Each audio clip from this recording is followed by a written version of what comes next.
semaine, TV Belgique vous est présenté par les éditions Léonard. Aujourd'hui, pour 1 € seulement, le premier tome de la collection, Plus con que le pape. Avec une méga préface de Benoît XVI. 65 786e jour que la Belgique existe. En Angleterre, de dangereux requins blancs rôdent depuis quelques jours autour des plages. En Belgique, par contre, c'est une grosse limace Separatus flamensis qui a été signalée autour du Palais Royal.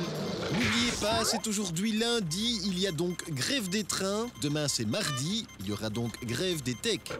Il est 20h05, vous êtes dans TV Belgique, bonsoir. Et la une d'aujourd'hui, c'est évidemment le rapport de Monsieur De Wever au roi suite à sa mission de clarificateur. Verdikke, qu'est-ce que c'est que cette histoire? Elle est où? Il y a quelqu'un là-dedans. Wow, du palais. Il croit que j'ai que ça à foutre ici, le consanguin. Albert, c'est la dernière fois. Sors de là immédiatement. C'est hors de question. Moi, je suis pas maçon à moi. Qui se débrouille entre eux, ces foutus Belges. Albert, il bougera pas. Ja, mais godverdomme. Il va ouvrir le filet de saxe ici, oui ou non? Bonjour, monsieur. Je peux vous aider?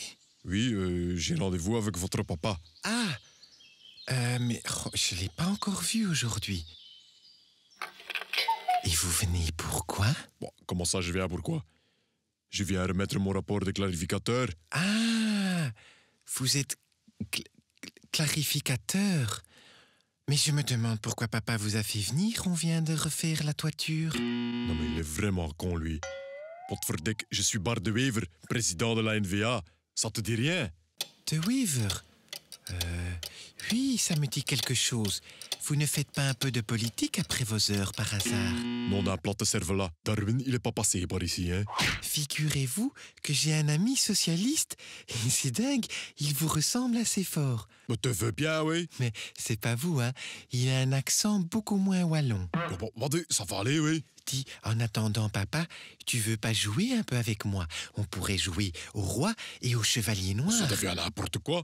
Tiens, toi, tu peux porter ma couronne et moi, je fais le chevalier noir. Oh non, surtout pas la couronne. Ne me touche pas avec cette couronne. Non, non, non. Ah! Au secours! Au secours! Chauffeur! Chauffeur! Reviens tout de suite! Reviens me sauver! Mais pourquoi tu pars? Chauffeur! On n'a pas encore joué. Me pars pas. Personne ne veut jamais jouer avec moi. Ah, Moutza, viens voir. Il y a le gamin qui vient de réussir à remballer le gros Bart. Nom de Dieu, de nom de Dieu, de nom de Dieu. On l'a peut-être quand même sous-estimé, Philippe. Ça me donne une idée. Je vais nommer Philippe mon successeur. Et on revient évidemment sur les déclarations assez incroyables de Monseigneur Léonard, qui prétend que le sida est une justice immanente, une sortie qui n'a pas manqué de choquer bon nombre de nos représentants. Monsieur Léonard, vous deviez bien vous attendre à ce que cela crée autant de remous. Tout à fait, mon fils. Ça fait partie de ma stratégie de modernisation de l'Église. La modernisation de l'Église, mais c'est juste le contraire là que vous venez de faire. C'est archi rétrograde. Mais pas du tout. Je viens de faire un buzz sur l'Internet. Vous appelez ça un buzz? Ben oui, je lance une connerie et tout le monde en parle. Et ça marche. Mon éditeur vient de m'appeler pour me dire que les ventes de mon livre flambent. Mais vous me choquez, vous êtes en train de dire que vous faites ça juste pour qu'on parle de votre livre? Oui, ou de moi. Je suis devenu un pro du buzz. J'en ai plein sous le coude des pareils. Je pourrais, par exemple, suggérer de stériliser les handicapés. Ben, ça va faire dans les 200 vues sur YouTube, un truc pareil. J'annonce que les victimes des pédophiles sont des fabulateurs sans preuve. Paf, 400 000 vues. Ou mieux encore, j'annonce que les victimes des pédophiles n'ont eu que ce qu'elles méritent. Et si elles se sont pris une saloperie d'MST au passage, c'est encore mieux. Ah, là ça va monter au-dessus du million. Enfin, monseigneur, vous êtes ignoble. Mais populaire, mon fils, populaire. Allez, hop, je vous laisse. J'ai des lesbiennes à lapider à 11h.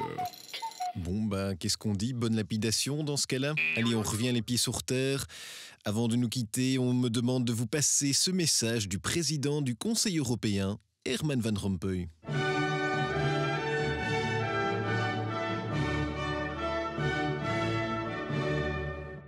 Chers Européens, chères Européennes, je voudrais vous adresser mes plates excuses pour avoir abusé de votre confiance et d'avoir utilisé ma voiture de fonction pour partir en vacances avec ma Geertrui et mes enfants. En conséquent, je souhaite me racheter et j'ai décidé que je ne mangerai plus gratuitement à la cantine du Berlaymont, mais que j'emporterai à présent mes propres tartines au pâté crème et mon thermos de soupe aux poireaux. Pour finir, je voudrais faire cadeau à tous les Européens d'une de mes meilleures devinettes et cela à titre gratuit. Quel est le comble pour un rugbyman? Se faire plaquer par sa femme. C'était un message de Herman Van Rompuy, président du Conseil de l'Europe. Et voilà, mesdames et messieurs, c'est tout pour aujourd'hui. Bye bye, à demain, si Monseigneur Léonard le veut bien.